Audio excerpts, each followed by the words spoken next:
I first noticed the hair loss 3 months after moving into the Sullivan estate. Small clumps on my pillow, strands that seemed too cleanly cut rather than naturally fallen.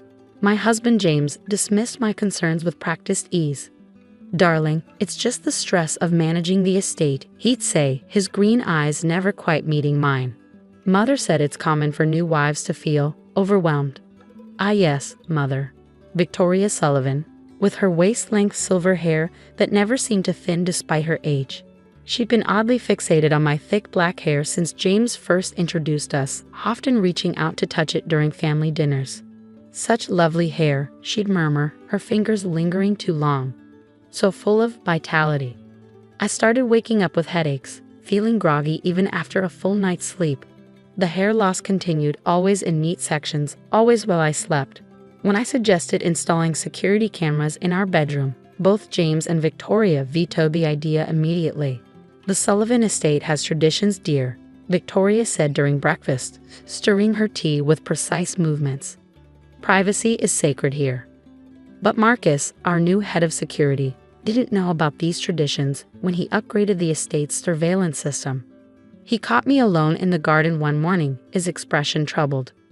"Mrs. Sullivan," he said quietly, "I think you should see something." The footage was from 3 nights ago. The timestamp read 3:33 am when Victoria entered our bedroom, wearing a long white nightgown, her silver hair loose around her shoulders. James was awake, standing by the window watching. In Victoria's hands were an ornate pair of silver scissors and a crystal bowl. I watched in horror as they performed what was clearly a practice routine. James gently turned my sleeping head while Victoria carefully selected sections of my hair, cut them with reverence, and placed them in the bowl. They whispered in what sounded like Latin, my husband responding to his mother's chants like a well-trained altar boy. "This isn't the first time," Marcus said, switching to other footage. "They do this every month, always at 3:33 am, always during the waning moon." The dates aligned perfectly with my worst episodes of hair loss and grogginess. The tea, I realized. She always insists I drink her special tea before bed on those nights. Marcus nodded grimly. "There's more. I found us in the East Wing." The next video showed Victoria's private study, a room I had been expressly forbidden from entering. In it, she and James stood over a large copper basin, my hair floating in some kind of liquid. Victoria was adding ingredients, herbs, oils, and something dark that looked suspiciously like blood. "Preserve our youth, maintain our beauty," they chanted. "Through sacrifice, through borrowed vitality." "I've seen this before," Marcus said quietly. "In my grandmother's village, they called it beauty theft, using another person's essence to maintain youth. That explained Victoria's ageless appearance, her mysteriously perfect hair. She was literally stealing my vitality." "James knows," I whispered. "He's helping her." "The male Sullivans always do," a voice said from the doorway. We turned to find Agnes, the elderly housekeeper who'd served the family for 40 years. "It's how she keeps them loyal," Agnes continued, her hands trembling slightly. "She takes from the wives and shares the youth with her sons." "Why do you think James still looks 25 at 38? The security footage continued to play, showing more ritual scenes. Victoria leading a procession of society women through the estate's underground chapel, each carrying crystal bowls of hair. James and other young-looking men assisting their elderly mothers in similar ceremonies. "It's not just the Sullivans," Agnes explained. "All the old families do it. They choose wives for their vitality, their life force. The prettier the hair, the stronger the essence." "How many wives?" I asked, though I feared the answer. "James had 2 before you," Agnes said softly. "They left after their hair started falling out. The lucky ones escaped early. The others..." She didn't need to finish. The footage showed a hidden room filled with wigs, dozens of them, each labeled with a name and date. "Trophies," Marcus said, "like hunters mounting their kills." I touched my hair, understanding now why Victoria had been so insistent that I grow it out after the wedding. I was their crop, their sacrifice, their fountain of youth. "There's a gathering tomorrow night," Agnes whispered. "The dark moon ceremony. All the families come together to share their harvests." Marcus pulled up the security schedule. "The East Wing will be closed for a private event." Mrs. Sullivan personally approved the staff list. "Show me everything," I demanded. "Every footage, every entrance, every participant. For the next hour, we watched years of archived security footage that Marcus had discovered. Women entering the Sullivan estate looking vibrant and leaving months later, drained and hollow-eyed. Victoria hosting elaborate tea parties that were actually recruitment sessions for new victims. James and other sons learning the rituals at their mother's knees. Tonight, Victoria had said in one video, "You'll learn how to properly prepare your wife's tea. Remember, the dosage must be precise. Too little, she'll wake up. Too much." "What do you want to do?" Marcus asked as the last video ended. I thought of James, my husband, the man I trusted, watching me sleep while his mother harvested pieces of me. I thought of Victoria, wearing her stolen youth like a crown, teaching her son to betray his wives for beauty. First, I said, we gather evidence. Then we destroy their entire harvesting operation. The ceremony tomorrow, Agnes suggested. All the families will be there, all their victims' proof in one place. They'll be expecting me to drink the tea, I mused, but this time we'll be ready. Marcus nodded, pulling up the estate blueprints. I can have backup stationed here and here, but Mrs. Sullivan, you'll have to play your part perfectly. Oh, I will. I touched my steadily thinning hair. I've been cast as their sacrifice long enough. Time to become the destroyer instead. As we planned, I could hear Victoria's voice drifting up from her study, practicing the ceremony chants.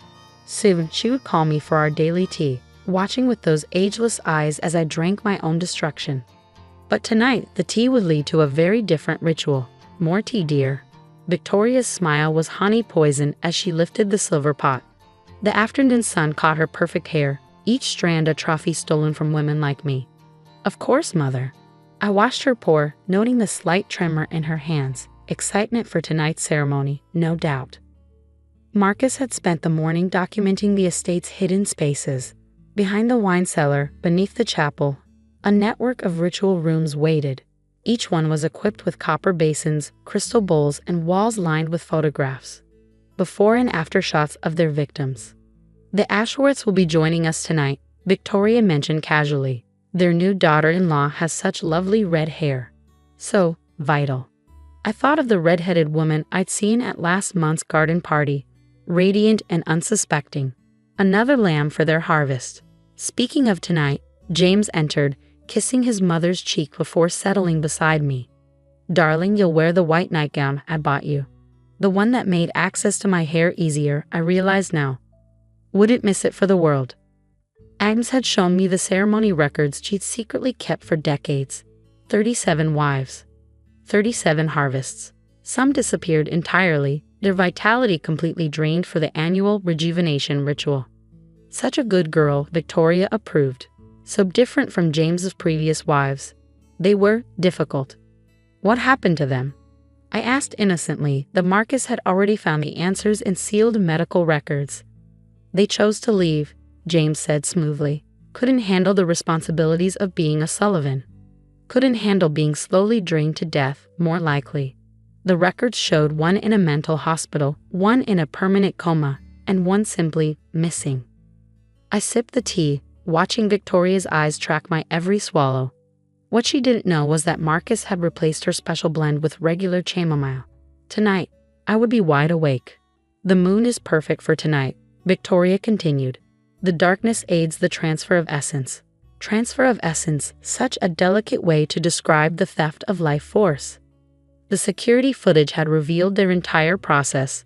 The harvested hair mixed with blood and herbs, distilled into an elixir that the family matriarchs shared with their chosen children. At 3 p.m., the other families began arriving. I watched from our bedroom window as expensive cars pulled up. Women with impossibly perfect hair helped their elderly mothers, all of them carrying crystal bowls and silver scissors. Mrs. Sullivan, Marcus appeared at my door. Everything is in place. We had contacted every surviving victim we could find. 15 women, all bearing the same scars, all willing to testify. The police would arrive at exactly 3:33 a.m. when the ceremony reached its peak. The cameras, I whispered, hidden in every ritual room. Detective Morrison has a live feed. At midnight, Victoria came to help me prepare. Her fingers lingered on my hair as she brushed it, practically salivating at the thought of harvesting it. "You'll make us so proud tonight," she murmured. "Your essence is particularly strong." James chose well this time. I thought of the hidden room's wigs, each one labeled with a wife's name and final harvest date. The ceremony began at 3 a.m. 20 elderly women in white, their sons beside them, gathered in the underground chapel. I recognized society names, old money faces, all of them part of this vampiric beauty cult. "Bring forth the new vessels," Victoria announced. 5 young wives were led forward, all drugged and docile. The redhead from the garden party swayed slightly, her eyes unfocused. "The harvest moon blesses us," the matriarchs chanted, "youth eternal through willing sacrifice." Willing, as if we had any choice. At 3:30 a.m., they positioned us over copper basins. I felt James's hands on my shoulders, steadying me for his mother's scissors. "Such beauty," Victoria whispered, selecting her first strand. "Such perfect sacrifice." 3:32 a.m., the scissors lifted. 3:33 a.m., the doors burst open. Police, nobody move. The chaos was magnificent. Society matriarchs dropped their crystal bowls, centuries of stolen youth shattering on stone floors. Sons tried to shield their mothers, only to be handcuffed alongside them. Victoria's face contorted with rage as Detective Morrison read her rights. "You ungrateful witch. We would have made you immortal." "I prefer growing old naturally," I replied, watching James being led away, without stealing other women's lives. The evidence was overwhelming. Hidden rooms filled with victims' hair, recipe books detailing the essence extraction process, financial records showing millions spent covering up disappearances. The Sullivan Beauty Cult, the headlines read the next day. Centuries of society women stealing youth through ritual sacrifice. Marcus helped the police document everything. Agnes testified about decades of witness ceremonies, but most damning were the survivors who came forward, each sharing stories of drugged teas and midnight harvests. In the aftermath, we discovered the cult's true reach.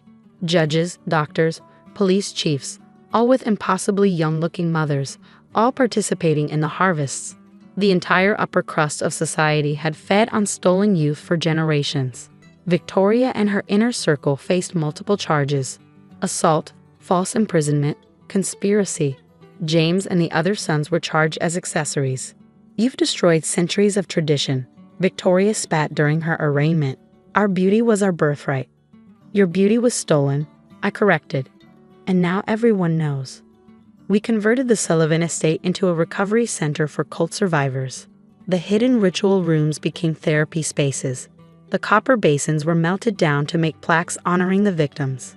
My hair slowly grew back, natural and uncut. Each new strand represented freedom from their beautiful, terrible legacy. Sometimes I visit Victoria in prison. Her hair is gray now, her true age showing. She stares at my healthy locks with hungry eyes, but her harvesting days are over. "We could have been magnificent together," she always says. "We could have been human," I reply. The society pages still whisper about the beauty cult, but the whispers are warnings now, a reminder that true beauty can't be stolen, only earned through living authentically, even if that means growing old with grace. 1 year after their arrests, I sat in Dr. Morrison's office, reviewing files from other suspected beauty cults across the country. The Sullivan case had cracked open a nationwide network of youth harvesting rings, each with its own twisted rituals. Seattle just found another group, the detective said, spreading out photos. They were using ballet schools as recruitment centers. Young dancers disappearing after special private performances. The images showed another hidden chamber, another collection of labeled hair. The same copper basins, the same crystal bowls. Victoria's influence had spread far beyond Boston's social circles. The mothers are all connected, I noted, tracking financial records. Same Swiss banks, same offshore accounts. They called it the Preservation Fund. Marcus, now working as a consultant for cult investigations, entered with new security footage. "You need to see this. It's from Victoria's prison cell." The video showed my former mother-in-law receiving visitors, other society women who hadn't been caught. Even behind bars, she was holding court, teaching her methods. "The ritual cannot die," she whispered to them. "Our daughters must learn the old ways." "They're training the next generation," Marcus warned. "Younger women, harder to trace." We'd found Victoria's private journals during the estate cleanup, pages of detailed instructions for selecting victims. Choose those with no family connections. Strong hair indicates strong essence. The younger the vessel, the purer the harvest. James wrote to me from prison, his letters a mix of apology and justification. You have to understand, he pleaded. We were preserving something beautiful. Mother only wanted perfection to survive. I never responded. Let him rot with his perfectly preserved conscience. The recovery center welcomed new survivors daily, women with patchy, unevenly cut hair and hollow eyes. We offered them safety, therapy, and most importantly, the truth about what had been done to them. They called it beauty enhancement therapy, one victim testified. Said we were chosen for our special energy. By the time we realized what was happening, the drugs made it impossible to fight back. Ames helped identify more cult members from her years of service. The signs were always there, she said. Women who never age, mothers and daughters who looked like sisters, young wives who suddenly developed nervous conditions and disappeared. The society pages, once filled with glowing coverage of Victoria's charity galas, now ran exposes on the beauty cult's victims, photos of before and after, stories of survivors, warnings about recruitment tactics. They're still out there, Detective Morrison cautioned during a support group meeting. Adapting, evolving, trading crystal bowls for modern equipment, but the ritual remains the same. I touched my fully regrown hair, remembering the sound of silver scissors in the night. But now we know what to look for.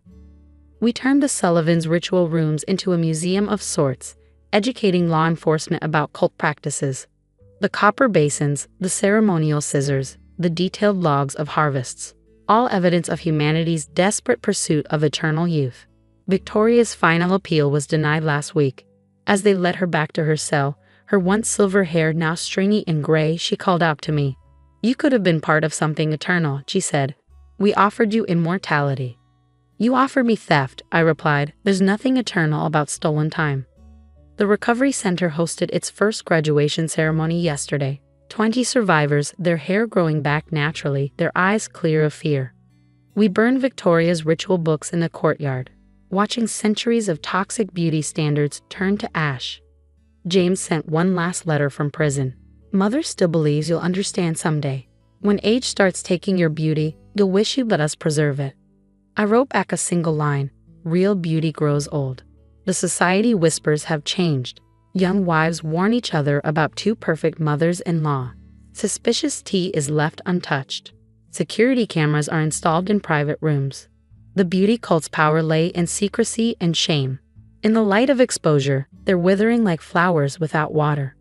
Yesterday, I found my first gray hair. Instead of plucking it, I smiled. Let it grow.